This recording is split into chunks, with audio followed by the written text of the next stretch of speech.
Marcus, s'il te plaît. Marcus, s'il te plaît. Marcus, please. Tu peux arrêter avec tes plats du pied tout pourris?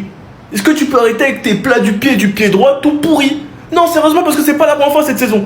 Ce n'est pas la première fois. On aime bien dire, ouais, les gardiens, ils font tout le temps leur match face à Rashford. Mais moi, je vais finir par croire que c'est Marcus Rashford qui ne fait pas le geste qu'il faut. Parce que c'est pas tous les gardiens qui le connaissent. Vous allez pas me faire croire ça. Genre, tous les gardiens se transforment en ER Prime face à Rashford. C'est faux. Il a eu 2 très bonnes actions. Il a fait son plat du pied tout pourri. Il s'est fait arrêter. Et bizarrement, la dernière action, quand il décide d'éliminer le gardien et de tirer du gauche, bah, ça rentre. Ça rentre, le ballon, il se lève. En tout cas, d'un point de vue statistique, il fait sa saison. Il est environ à 17 GA. Et s'il te plaît, Rashford, travaille un peu plus ta finition.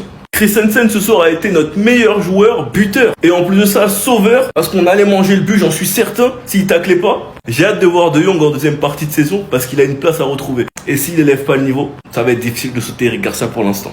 Mais bon, la saison dernière, c'était un peu ce même débat avec Casado. Et au final, il a brillé en deuxième partie de saison. Donc on verra. La prochaine étape, c'est Villarreal. Dernier match de 2025. On doit finir l'année en beauté. Sinon, vous les gars, vous en pensez quoi? Ramenez-vous sur cette impatience en nuit.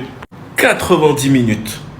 90 minutes. Même 93. Lamine Yamal a joué 93 minutes face à une Détroit. Flick aime bien pointer l'Espagne du doigt concernant la gestion de Lamine Yamal. Mais il fait pas mieux. Je suis désolé, il fait pas mieux. Et on a 2 exemples. La gestion de Lamine qui joue quasiment tous les matchs, toutes les minutes. Et il se retrouve à grimacer tout le match parce qu'il se fait casser. Mais le faire jouer 90 minutes face à une Détroit qui joue bloc bas et qui en plus de ça vont faire des prises à 3 sur lui, sachant qu'il n'y a même pas de VAR. Et qu'en plus on joue Villarreal, les 3e en Liga et on les joue chez eux. C'est-à-dire qu'on a besoin de notre attaque titulaire. Et un autre joueur qui a été beaucoup trop utilisé jusqu'à se blesser, pour moi Flick est responsable de cette blessure, c'était Pedri. C'était Pedri. Pedri, c'est comme Lamine. Et là, depuis son retour de blessure, en tout cas, il le gère mieux. Mais faire jouer 93 minutes Lamine pour au final nous sortir 7 compos, alors qu'il aurait très bien pu mettre Rooney à droite, Dro en 10, Fermin plus haut comme il l'a fait en deuxième mi-temps, et Rashford à gauche. C'est tout. En tout cas, moi, je veux pas entendre Flick se plaindre de la gestion de Lamine Yamal de La Fuente, parce qu'il fait pas mieux. Je suis désolé, il le protège absolument pas. Donc vous, les gars, vous en pensez quoi? Ramenez-vous sur ta patience en une. La vraie question que je me pose match après match, c'est le Barça qui est mauvais ou c'est les équipes qui affrontent le Barça qui donnent tout quand elles nous affrontent? Non les gars, faut se poser des questions.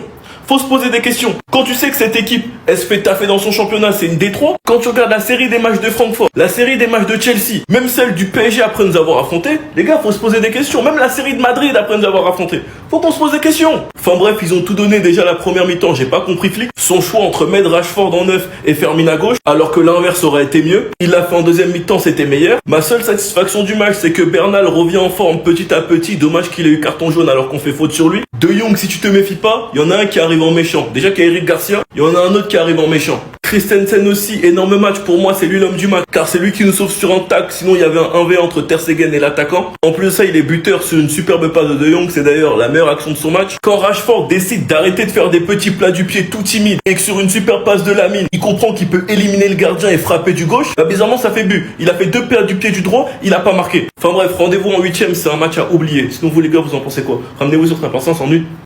Une très bonne nouvelle pour tous les supporters du FC Barcelone, puisque le Barça a trouvé sa cible. Le Barça a trouvé le remplaçant idéal d'Inigo Martinez. Puisque comme vous le savez tous, le Barça cherche une doublure de Gérard Martin en cas de blessure de ces derniers. Et le Barça a enfin entamé les discussions avec sa cible qui va potentiellement remplacer Inigo Martinez. Bougez pas, je vous explique tout.